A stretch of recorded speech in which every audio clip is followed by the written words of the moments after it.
Well, good morning, everybody. Welcome to the Thursday edition of Miyagi Mornings for this week. I don't remember what it is. I think it's 64, but I could be wrong.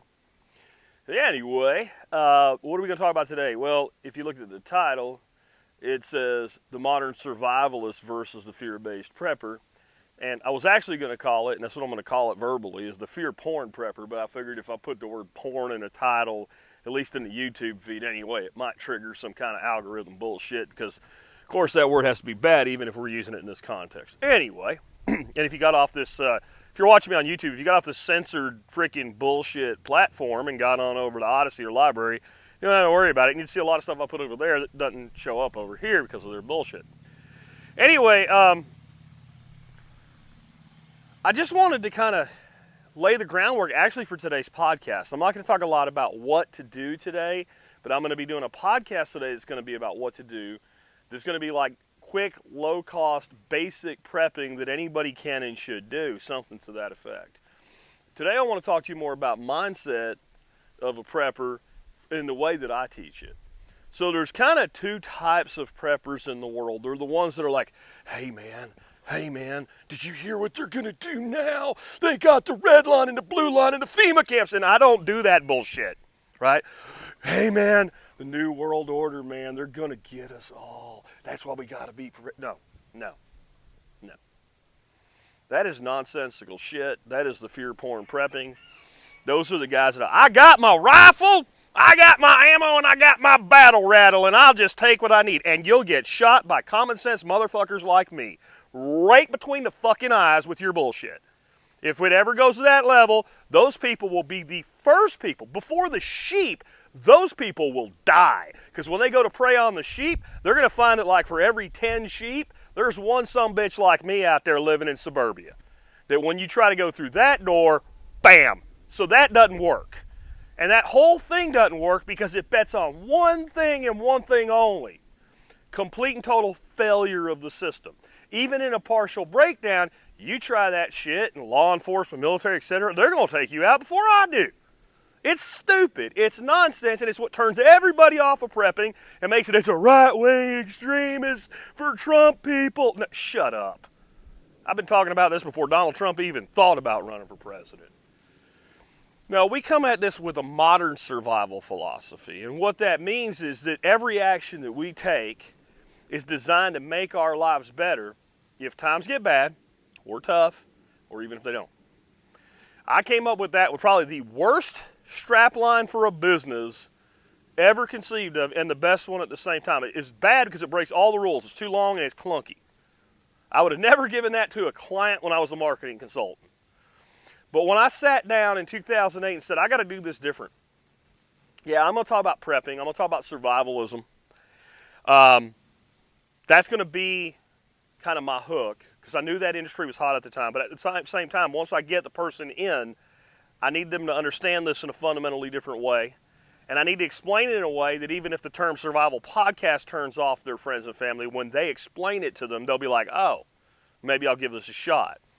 So I looked for a term, a marketing term, an umbrella term for what I wanted to talk about. And I wanted to use something that no one else was using and no one else had ever really used. So I went to Google and I put in a bunch of different terms, and one I came up with was modern survivalism. And I put quote marks around it so you look for exact matches.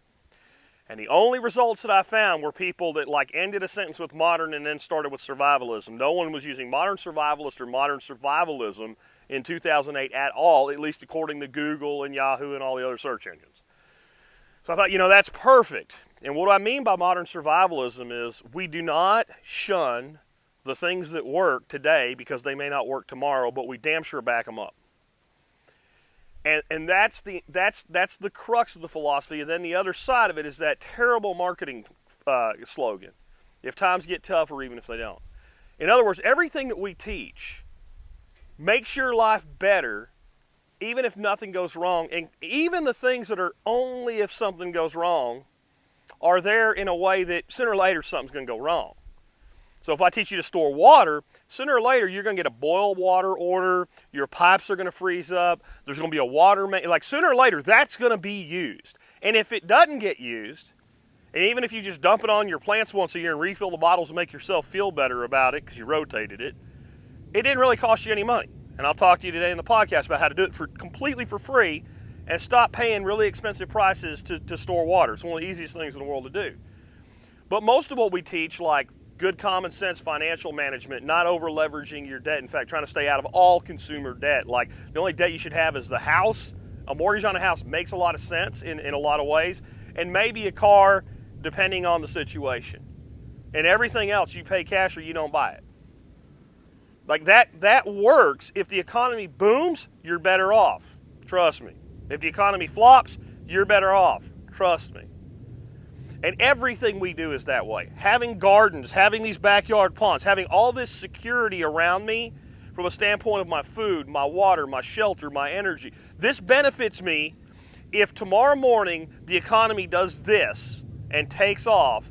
I'm better off than most people in this country. And tomorrow morning, if the economy does this and tanks, then I'm better off than almost everybody in this country. And I don't say that to brag. I say that because it's not that freaking hard to do. This is not that difficult. What you do is you look at what we call your 6 primary survival needs. Those are food, water, shelter, energy, security, health, and sanitation. And we put systems in place to back up the things that we think we can depend on from the systems. And if anybody ever tells you the system, they don't understand what's going on. The systems. We do not have a system of support. We have systems of support, which means they all can fail or some of them can fail. And in most instances, it's a partial failure of components of those 6 systems that people have to deal with in the world.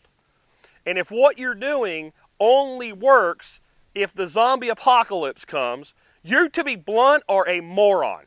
You're a moron because likely it ain't coming. And even what we might think of as being really, really bad isn't that complete and total breakdown road warrior bullshit. And that means you're going to I've interviewed people that went through the Balkan Wars. That's about as bad as it gets, guys. You know, maybe Rwanda genocide is worse, but Balkan, there's a lot of genocidal things going on in the Balkan Wars. And even there, the total breakdown never happened. There were pockets of it. But it was more about working with community and pooling and utilizing resources for mutual support, security, and defense. But what this all comes down to is security. I said there's 6, but they're really security. And I'll prove it to you. Because all you have to do is take the other 5 survival needs and find a place in the world where one of them or more than one of them are lacking and see how secure that place is. Find a place in the world that does not have a reliable, dependable, affordable food supply, and I will show you a third world nation. Find a place that doesn't have the same thing for water, and that doesn't necessarily mean there's a dam somewhere and they pump water to the house. If people have figured out how to do roof catch and all, you're good. But you show me a place where you can't depend on the water supply, and I will show you a third world nation. You show me a place you cannot depend on having sufficient energy to meet the needs of the average person, and I will show you a third world country that you're not safe walking around the streets in. You show me a place where people cannot get adequate shelter, or a place like in the United States, go to a place where adequate shelter is hard to come by, and it's a dangerous place. It lacks security. And show me a place that lacks security in of itself, you've got a problem. And show me a place where the health and sanitation needs of people are not met in some way, and I will show you a third world nation. So what we learn about that is these other needs that span off of security are forms of security. That's why you refer to things like food security, water security. And what happens when you follow what we teach is you end up looking back at a place like I'm standing in right now, and you go, I got food security right there. Right there is food security for me. I have water security right there in the same spot I'm pointing to for those that are on the audio podcast. And I got water security over there, and I got water security over there, and I got water security over there, and I got food security over there, and over there, and over there. Plus I got food security in the house with stored food. I got energy security in that I have backup power in the form of a generator and stored fuel. I've got energy security in that we have ways to light the home until the generator's on. This is why what just happened in Texas when they were talking about how people were, suffering so bad in Texas. I did a video right in the middle of it. I was sitting on my couch with a steaming cup of coffee.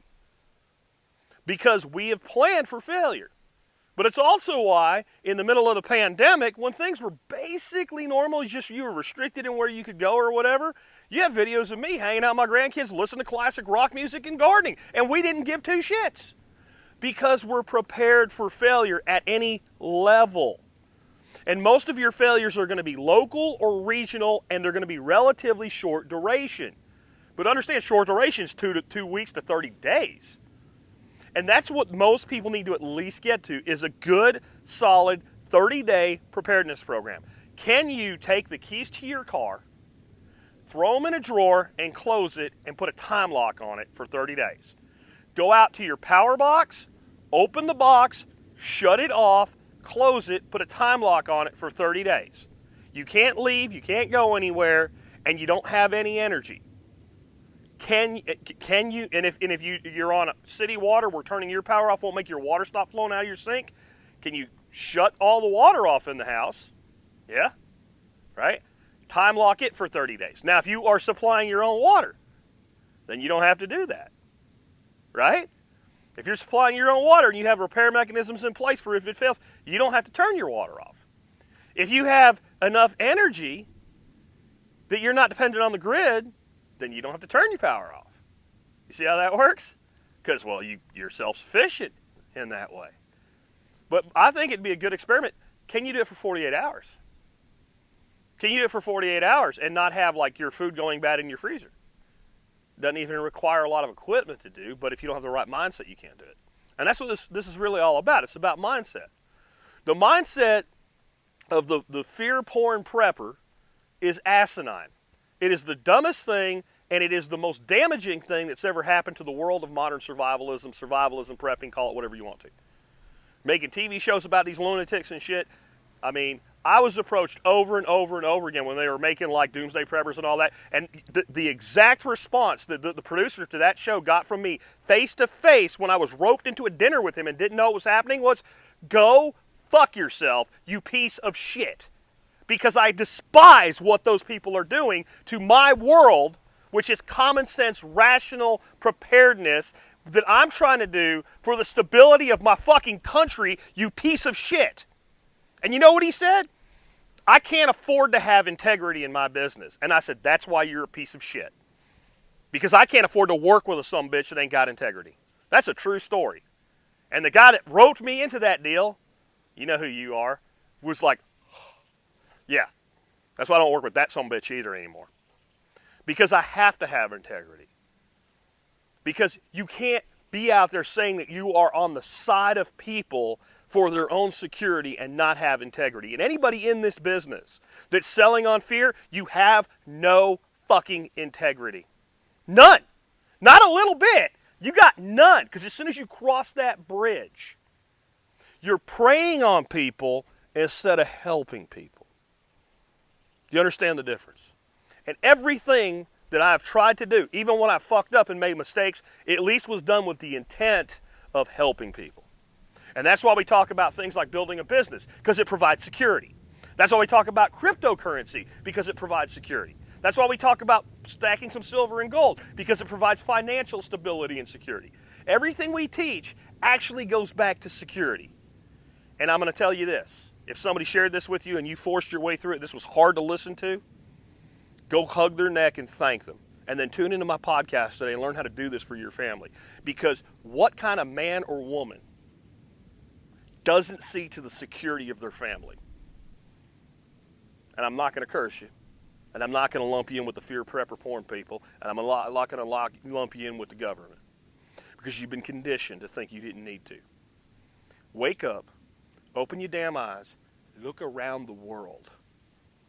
And understand the systems that the government has in place, the systems that industry in consort with government has in place, tend to be reliable. But they run on the edge of a knife at all times. And it takes one thing to cause cascading failures. And even if it'll come back, you can either be comfortable drinking a steaming hot cup of coffee and talking to your YouTube audience like me, or you can be freezing cold and having everything in your house die, everything in your house spoil, everything in your house rot. If you're older or you got young babies or something like that, and it happens in the middle of the summer due to a hurricane, and as soon as that shit goes through, it's 102 degrees out, you have people dying in your house because you can't cool one room. Don't let that shit happen to you. Tune in today. I'll tell you how to prevent it all. It's not that hard. It's not that expensive. And it does help you live a better life if times get tough or even if they don't. And anybody tells you you don't need to do it right now, you need to not listen to them. Well, I'll end with this. There's 3 types of people in the world when it comes to prepping right now. There's people that are prepared and getting more prepared. There's people that are not prepared but know they need to be prepared. And there's dumbasses. There's sheep that after all this shit that's happened in the past year, they still don't think they need to be prepared for anything. Watching it on your TVs, living it in real life. I'm sorry, if that's you, you're probably not listening anymore and I can't help you. When you're at least getting into phase 2 of knowing, we can help you get prepared. Take care, guys.